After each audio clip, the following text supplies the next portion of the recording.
Olá, tudo bem? Seja bem-vindo a mais um CTM, Curso Teológico Ministerial da Primeira Igreja Batista em Araras. E se você não conhece os nossos módulos, eu convido você a entrar no nosso canal, lá no YouTube, e você ali vai ter uma playlist com vários módulos do CTM. Dentre eles, pneumatologia. Hoje nós vamos para a parte 2 dessa doutrina do Espírito Santo. E hoje nós vamos começar a falar sobre a obra do Espírito. Na aula passada, nós vimos sobre a pessoa do Espírito Santo e também nós vimos sobre a divindade do Espírito Santo. Ele é uma pessoa divina. E hoje nós vamos entrar numa sequência muito grande a respeito da obra do Espírito. E vamos iniciar falando sobre a habitação e depois sobre o selo do Espírito Santo. E notem como essas doutrinas, elas trazem para nós, salvos, segurança, conforto, nos trazem realmente convicção de salvação, garantia de que a obra de Cristo tem efeito na nossa vida de uma maneira realmente que nos traz essa segurança. Então nós vamos ver aí a habitação do Espírito Santo na vida do salvo. Notem bem, para entendermos melhor essa doutrina, precisamos compreender como era a atuação do Espírito Santo na vida das pessoas do Antigo Testamento. É importante ressaltar que havia uma diferença na maneira que o Espírito agia no Antigo em relação ao Novo Testamento, após o seu derramamento no dia do Pentecoste, que está narrado ali em Atos capítulo 2. Então vamos perceber como era a manifestação, a ação do Espírito Santo no Antigo Testamento e no Novo Testamento depois. Vamos ver como que essa doutrina da habitação era na Antiga Aliança e depois do derramamento do Espírito Santo em Pentecoste, na Nova Aliança. A habitação do Espírito Santo no Antigo Testamento. O Espírito habitou em algumas pessoas específicas, escolhidas por Deus para uma função ministerial. Vocês vão perceber alguns homens que receberam em suas vidas a habitação do Espírito Santo, mas com um propósito de servir o Senhor, de atuarem no ministério que o Senhor designou para eles. Nós observamos aí a habitação do Espírito, esse princípio, um indicador na vida de José do Egito. José, ele se tornou segundo do Egito, um governante do Egito. Ele, filho de Jacó, foi para o Egito numa época de fome, ele ali se destacou, ele foi vendido ao Egito e depois de muito tempo Deus o elevou a segundo governador do Egito. E ele foi usado por Deus ali para abençoar o povo da aliança. E aqui em Gênesis 41, 38, o faraó parece reconhecer, de alguma maneira, que nós não compreendemos, que José, ele tinha o Espírito Santo dentro dele. Diz assim: por isso o faraó lhes perguntou, será que vamos achar alguém como esse homem, em que está o Espírito divino? E a expressão em quem está, no hebraico, traz essa ideia de habitação, o Espírito divino habitado em José. Depois nós vemos em Josué, que foi um líder que sucedeu Moisés. E diz aí Números 27, 18. Então o Senhor disse a Moisés, chame Josué, filho de Num, homem em quem está o Espírito, e impõe as mãos sobre ele. Note, nós temos aqui Josué e Deus falando para Moisés que Josué era aquele homem em quem o Espírito estava. Também essa ideia de habitação, a ideia de em quem o Espírito está. É uma expressão que denota que o Espírito Santo morava, habitava em Josué. E aqui nós vemos também para o cumprimento de uma missão. Josué seria aquele que lideraria o povo de Israel no lugar de Moisés. Habitou em Daniel 4:8. Por fim veio Daniel à minha presença, e eu lhe contei o sonho. Ele é chamado Beltesazar, em homenagem ao nome do meu Deus, e o Espírito dos santos deuses está nele. Aqui, Nabucodonosor não sabia exatamente quem era o Espírito Santo. E ele usa então essa expressão, o Espírito dos santos deuses está nele, e aqui nós acreditamos que pode ser uma menção ao Espírito Santo de Deus. Esse rei pagão percebe que Daniel era um homem, um profeta, em quem o Espírito de Deus residia. Nesses casos, todos esses que eu trouxe para vocês, o caso de José, o caso de Josué, o caso de Daniel, a preposição hebraica usada era bet, e significa em ou dentro de. Então, quando diz o Espírito estava nele ou está nele, essa ideia de estar dentro, residir. Então nós vemos aí indicação de que o Espírito Santo habitou em alguns homens de uma maneira especial no Antigo Testamento, na Aliança Antiga. Mas eram alguns. O Espírito não realizou esse ministério em todos, a Bíblia não fala nada sobre isso. No Antigo Testamento observamos textos que dizem que o Espírito vinha sobre determinadas pessoas. Várias pessoas experimentaram esse ministério do Espírito.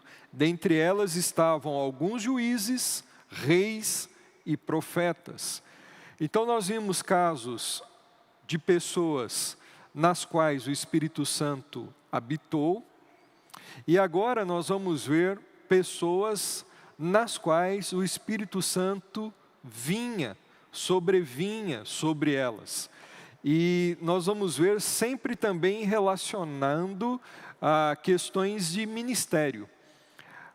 Capacitação dessas pessoas para desenvolverem uma função no reino de Deus, ou na obra de Deus, na vida do povo de Deus. Quer seja o desempenho da função de juiz, nós vemos muito disso no livro de Juízes, quer seja como o monarca de Israel, ou como profeta.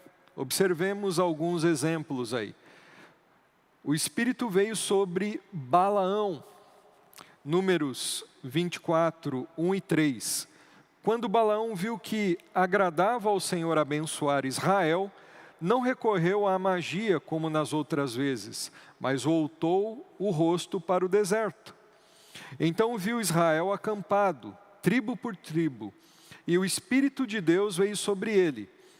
E ele pronunciou este oráculo, essa profecia. Palavra de Balaão, filho de Beor, palavra daquele cujos olhos veem claramente. Notem, esse profeta que é muito questionado, muito controverso, lá no Antigo Testamento, aquele que era claramente um profeta pagão, que lidava com questões como magia, agora, nesse momento, nós vemos o Espírito Santo vindo sobre ele, e ele traz profecia, um oráculo. Então é um caso do Antigo Testamento desse ministério do Espírito. Também Otoniel, um dos juízes, nós vemos aí essa expressão que o Espírito do Senhor veio sobre ele. Temos também o juiz Gideão. Juízes 6, 4.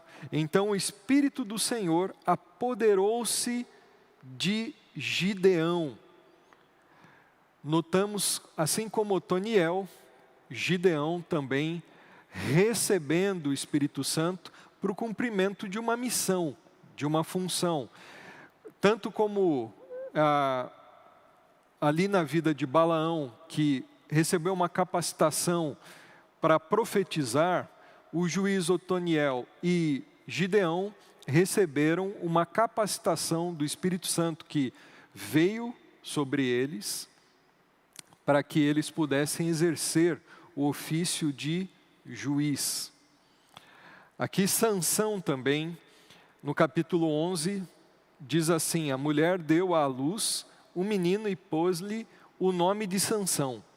Ele cresceu e o Senhor o abençoou, e o Espírito do Senhor começou a agir nele, dentro dele é a ideia, no interior dele, quando ele se achava em Mané-dan, entre Zorá e Estaol. Então nós vemos Sansão como aquele que também recebeu o Espírito Santo, como essa figura, essa pessoa divina que veio sobre Sansão, trazendo capacitação para o ministério de juiz.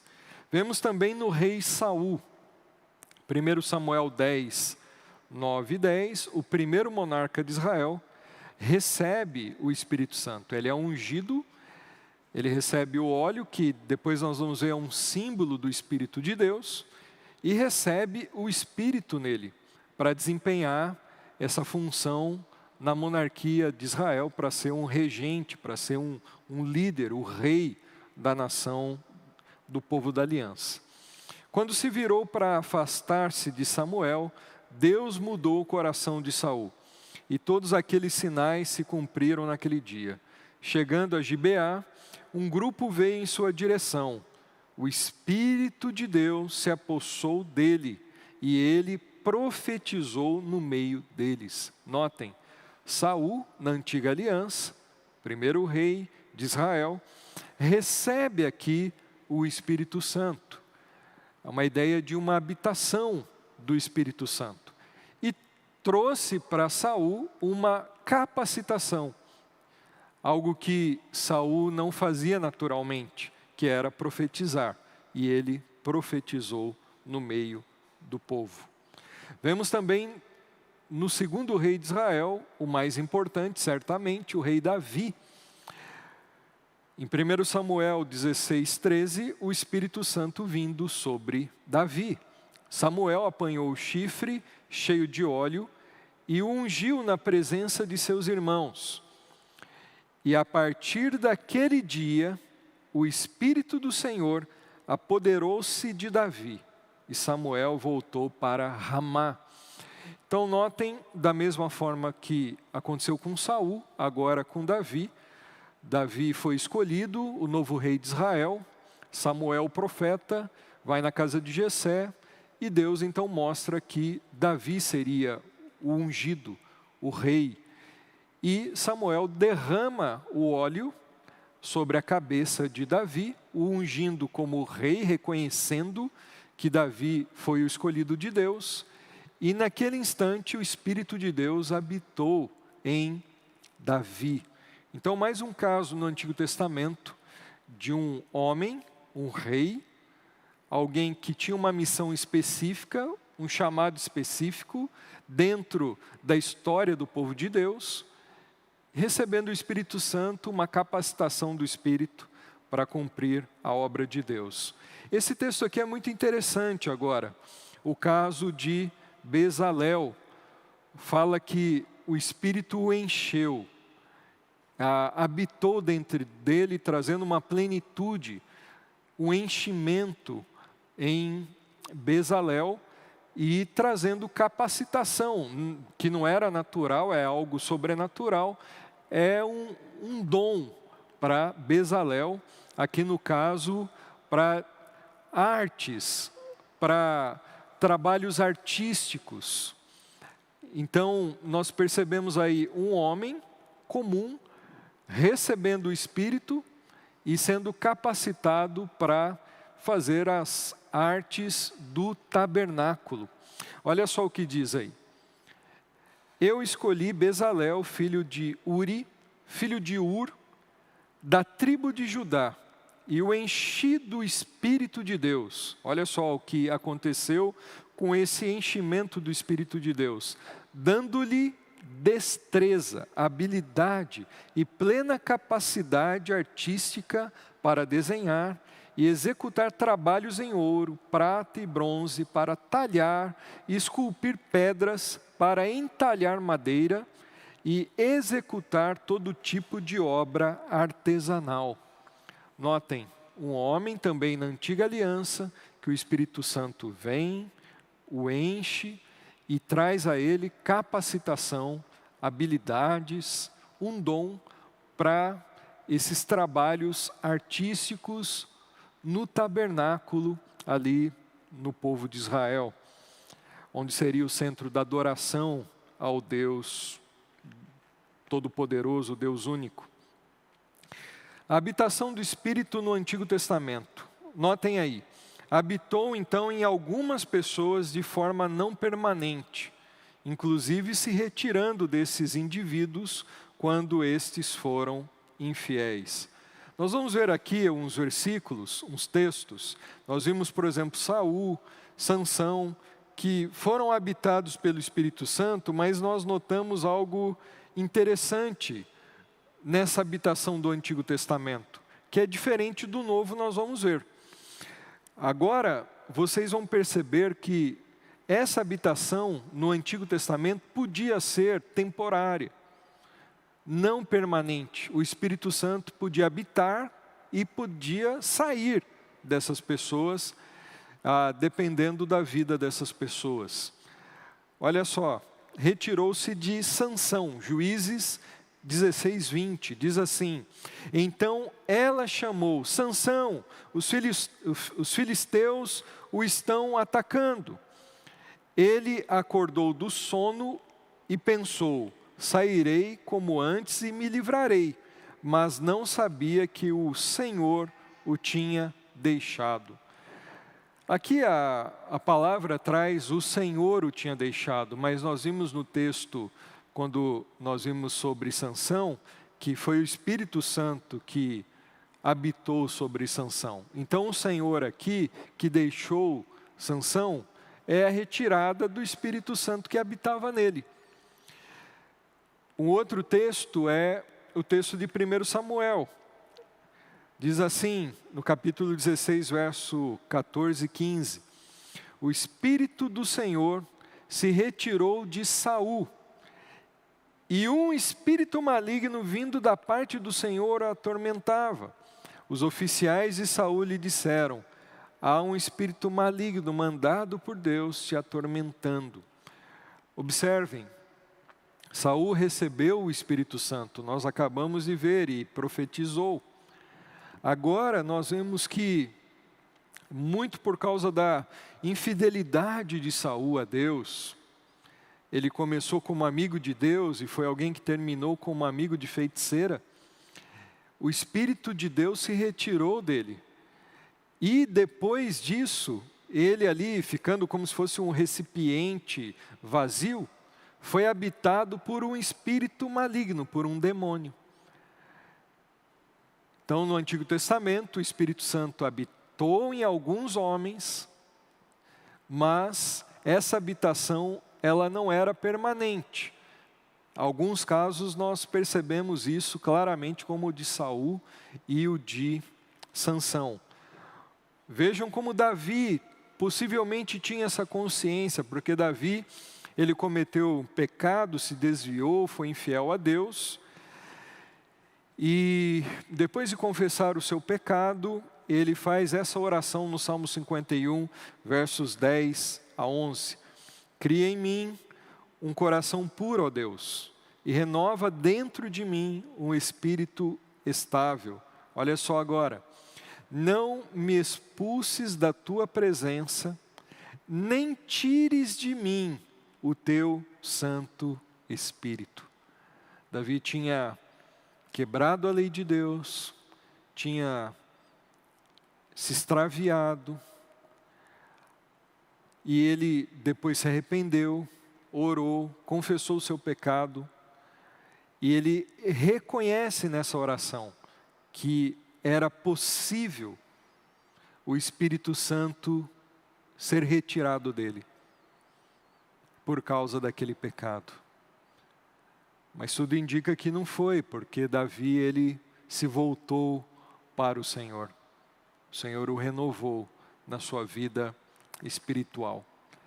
Então, se Davi ora, não retires de mim o teu espírito, é porque havia essa possibilidade no Antigo Testamento, como aconteceu com Saul e como aconteceu com Sansão. Habitou em algumas pessoas exclusivamente do povo de Israel. Isto indica que no Antigo Testamento o Espírito Santo se limitava a agir apenas num povo específico. Então observem, o Espírito Santo habitou em algumas pessoas, vimos algumas delas, não eram todas as pessoas. Isso não significa que o Espírito Santo não estava em ação entre o povo de Deus. Nós vamos ver que sim, no Antigo Testamento. Mas, nesse sentido de habitar, nós vemos em algumas pessoas, e eram pessoas para uma função específica, e pessoas específicas de Israel, com exceção de Balaão. Mas ali, na maioria dessas pessoas, nós encontramos a habitação entre o povo de Israel, pessoas escolhidas por Deus, do povo eleito do Senhor. Nós vamos ver que tudo isso é diferente no Antigo Testamento. A habitação só em algumas pessoas, a habitação que era transitória, ela podia ser retirada, o Espírito Santo podia sair dessas pessoas. Nós vamos ver que no Novo Testamento é diferente, e no Novo Testamento é diferente isso também, do Antigo, que era apenas num povo, Israel. No Novo Testamento isso se amplia, isso não se resume apenas num povo. Então vamos lá, vamos entrar na habitação do Espírito Santo, como ela acontece no Antigo Testamento e no Novo. No Novo Testamento, nós vamos ver que há uma diferença grande desse ministério do Espírito Santo depois do Pentecoste, do derramamento do Espírito Santo em Atos 2. Olha aí, João capítulo 14, versos 16 e 17, como Jesus mostra para nós essa mudança do ministério do Espírito em relação à habitação dele na vida das pessoas. Acompanhe o texto aí comigo. E eu pedirei ao Pai, e Ele dará a vocês outro conselheiro, para estar com vocês para sempre. Quem que é esse conselheiro? Esse outro conselheiro, da mesma essência, essa expressão outro aí, é da mesma essência, da mesma substância, outro igual a Jesus, ou seja, igual a Deus. O Espírito da verdade, Ele é esse outro conselheiro consolador. O mundo não pode recebê-lo, porque não o vê nem o conhece. O Espírito Santo é um ser pessoal, mas invisível, espiritual.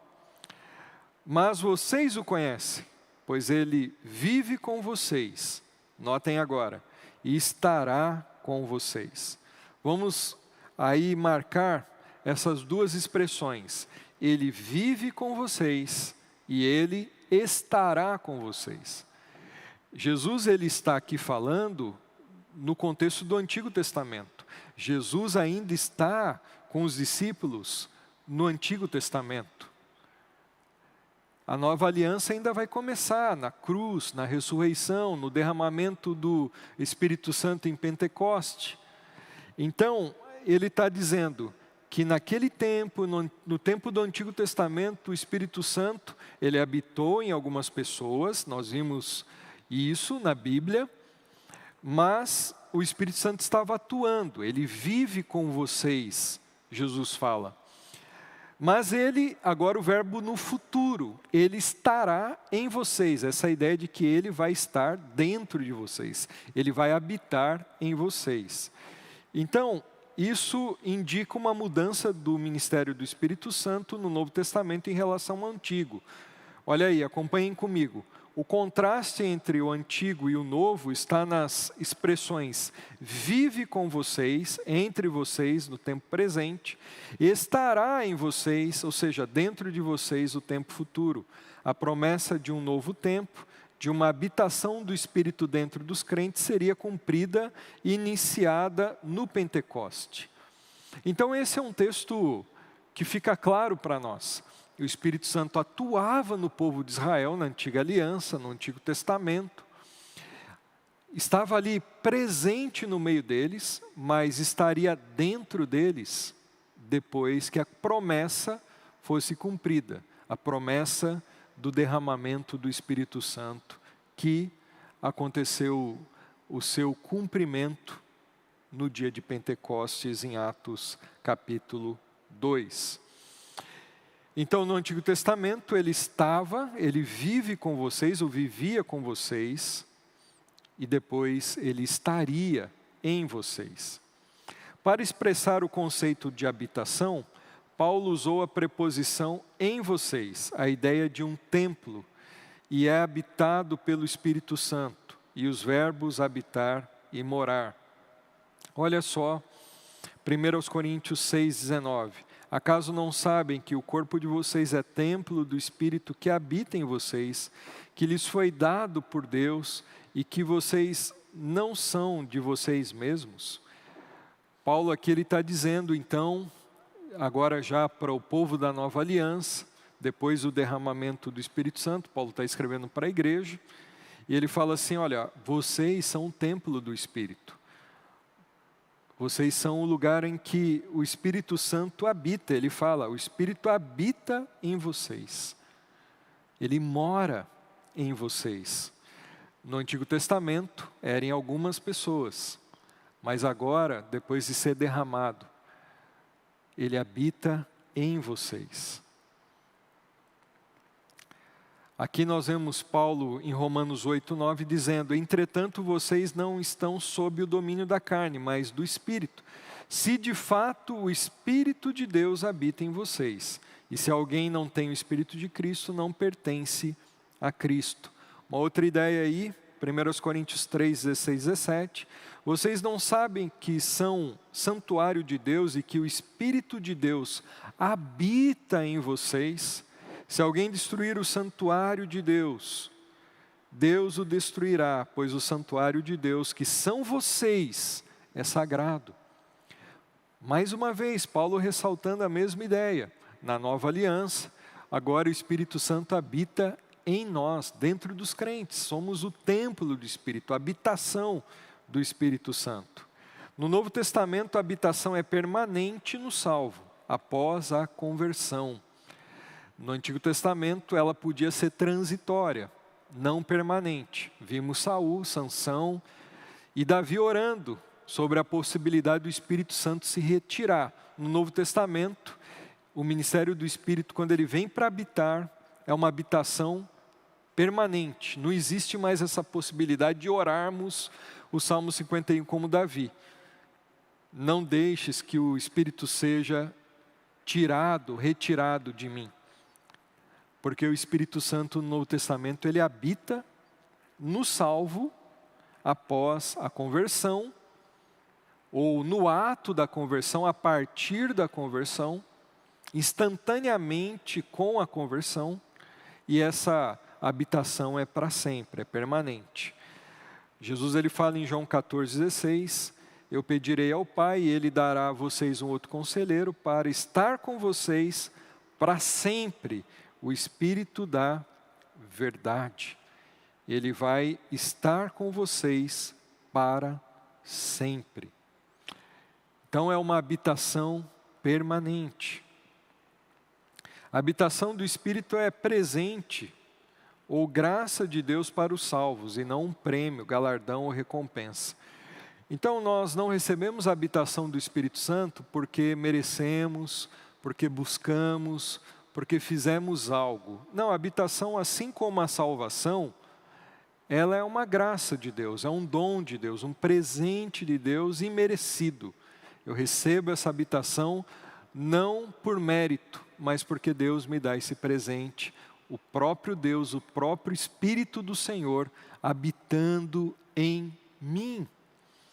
Romanos 5:5, Paulo diz: porque Deus derramou seu amor em nossos corações por meio do Espírito Santo que Ele nos concedeu.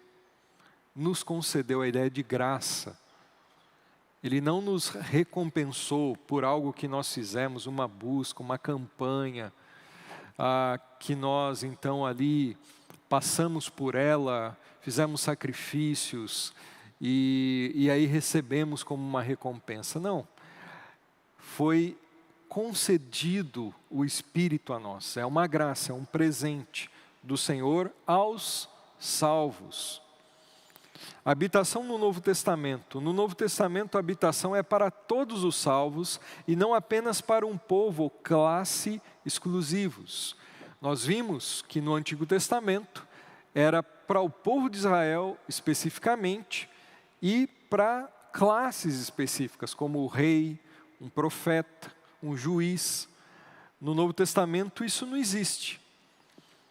É para todos os salvos, todos os que creem. Se você creu em Jesus, você recebeu o Espírito, Ele habita em você. Ele habita em cada crente, não só em pastores e líderes, em cada um que creu em Jesus Cristo como seu Salvador. A segurança da salvação e a habitação permanente do Espírito Santo são doutrinas inseparáveis.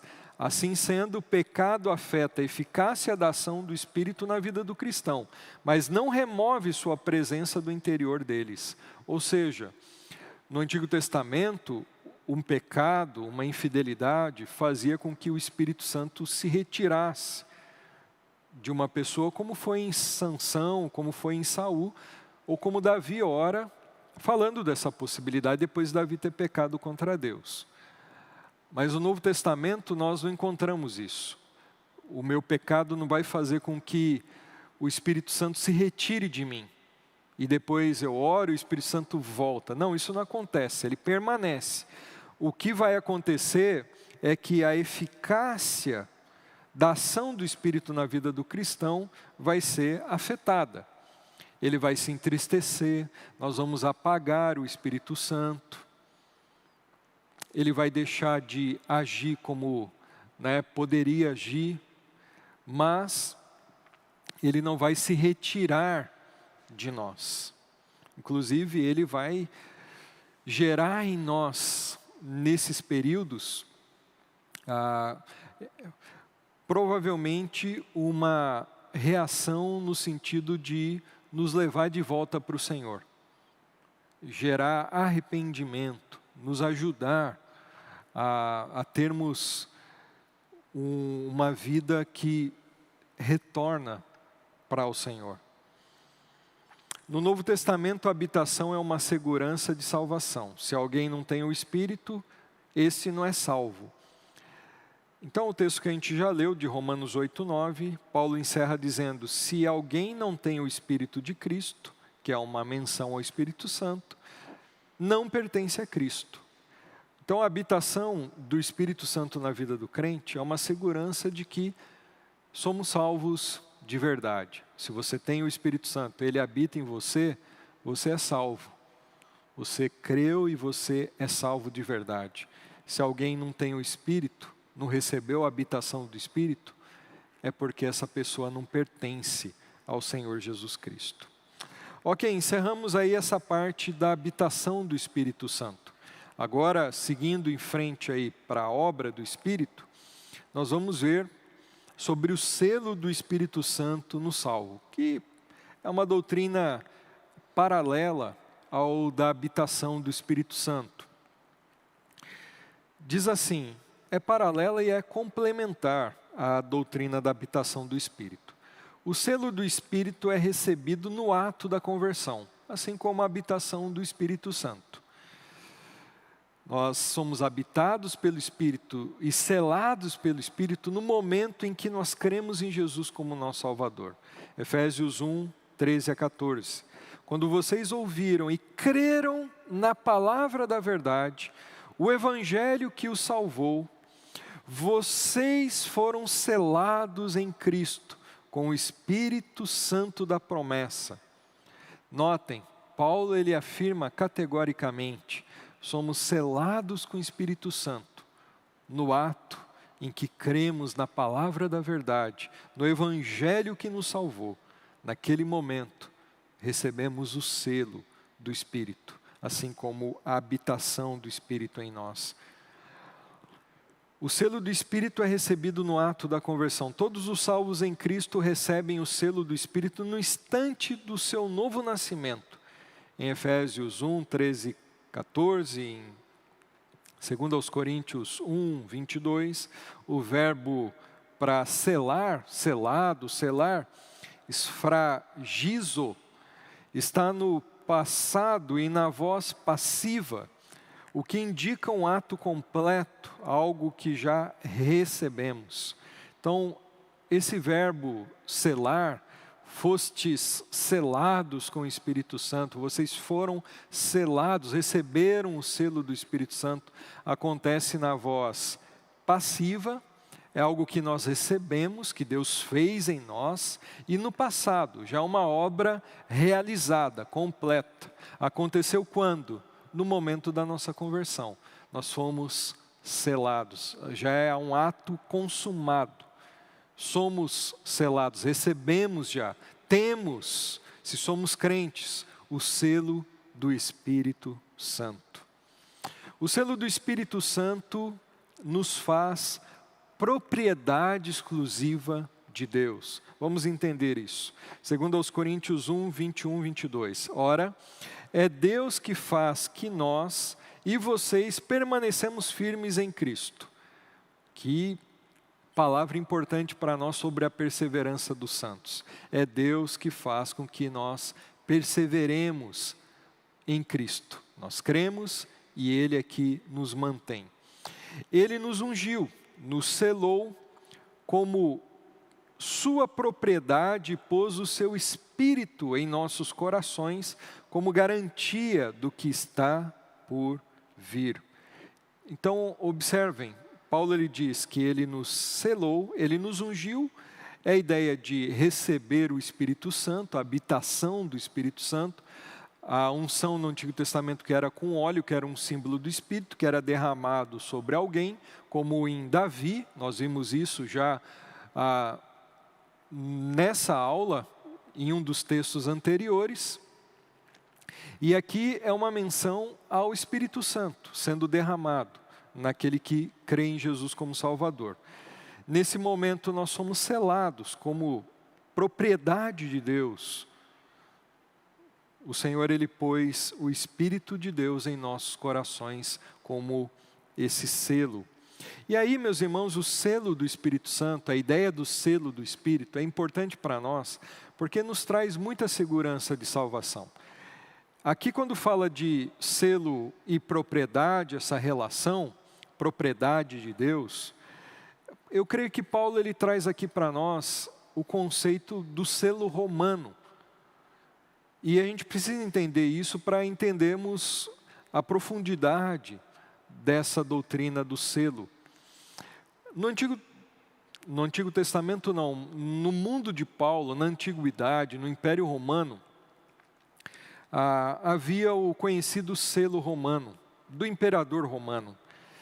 O imperador ele usava um sinete, um anel, ele pegava uma massinha de cera e ele colocava o seu sinete, o seu anel, e aquele selo indicava que aquele objeto, aquele lugar onde havia aquele selo grudado, era um patrimônio do império, se tornava uma propriedade do imperador.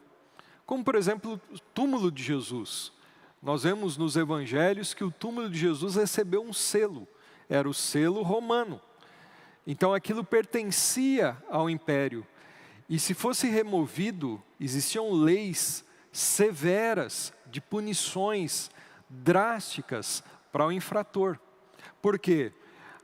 Aquele infrator estava quebrando um selo romano, violando um selo romano.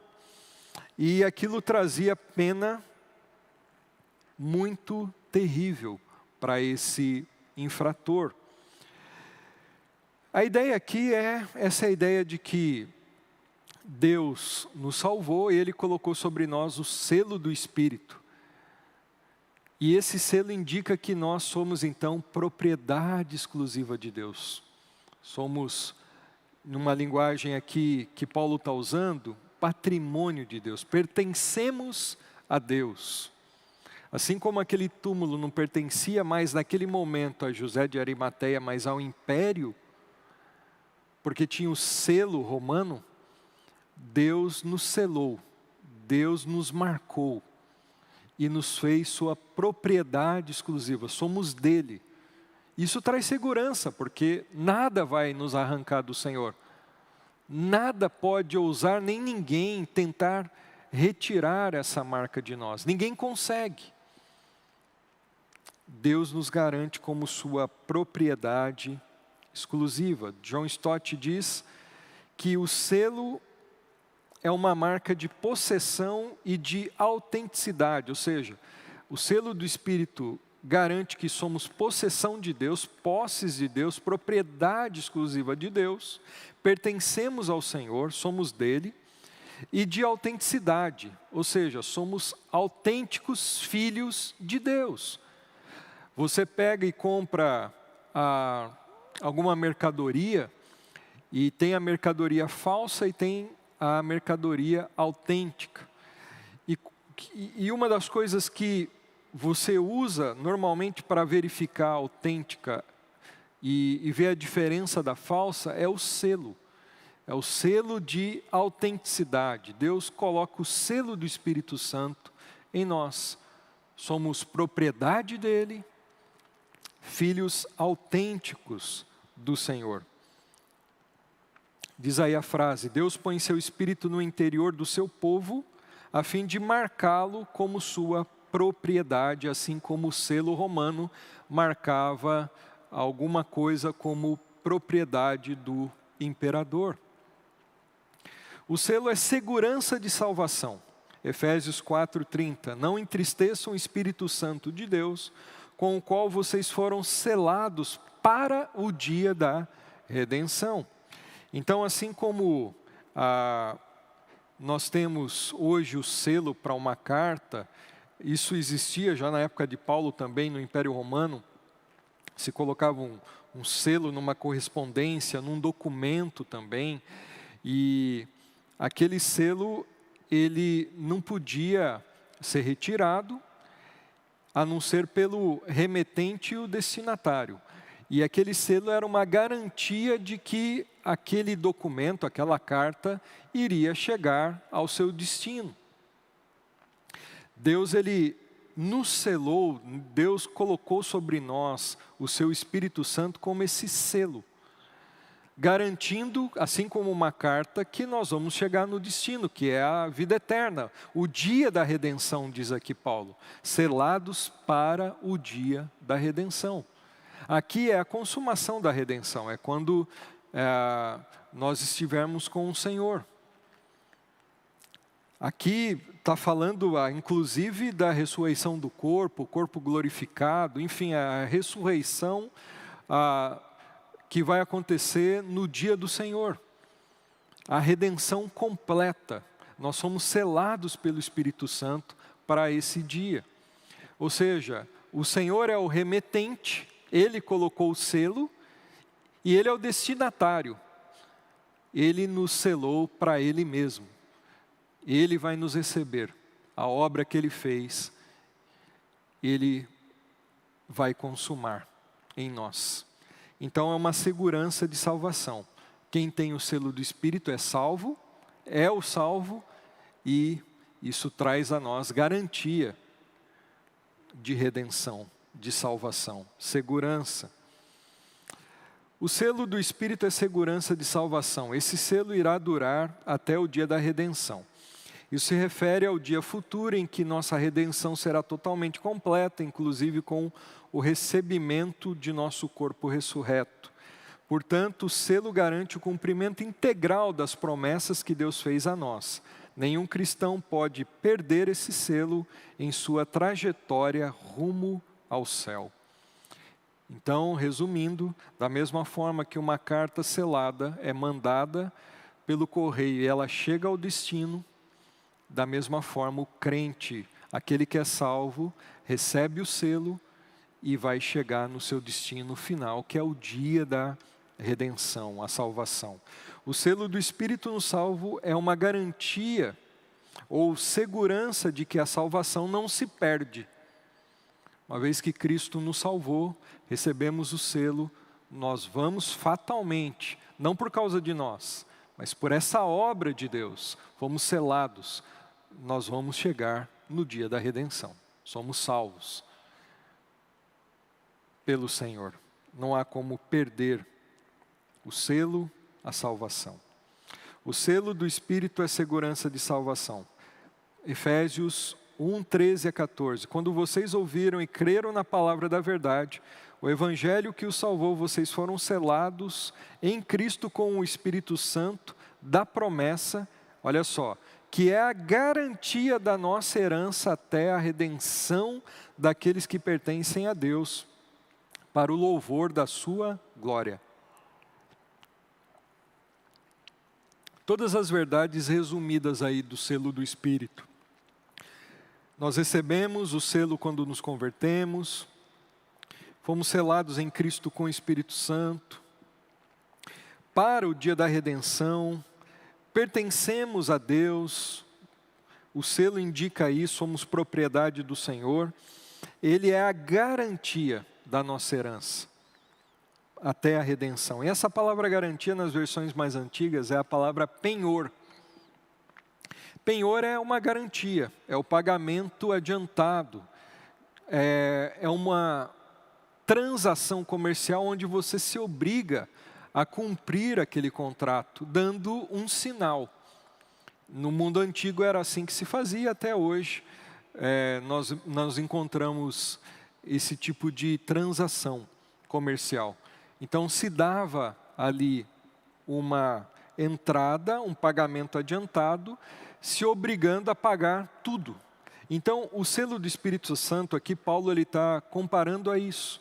Esse penhor, essa garantia que ele fala aí, que vem com o selo do Espírito Santo, é Deus garantindo para nós, se Ele colocou em nós o Espírito Santo dele, que nós podemos ficar tranquilos, nós podemos descansar na obra de Cristo.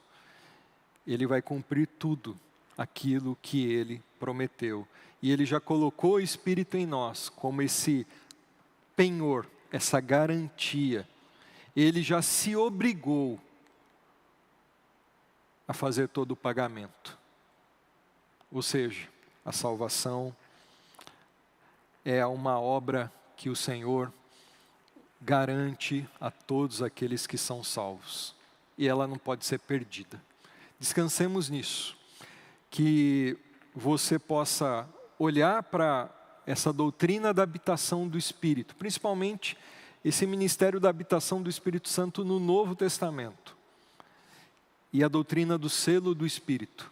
E você glorificar a Deus, você ser grato, você louvar, você exaltar o Senhor pela graça de Deus, pela obra da salvação, e que você tenha segurança.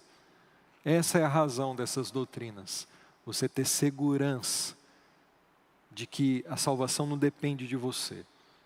É obra exclusiva de Deus e você pode descansar nele. Ele já deu o Espírito Santo, nos selou, e o Espírito de Deus habita em nós.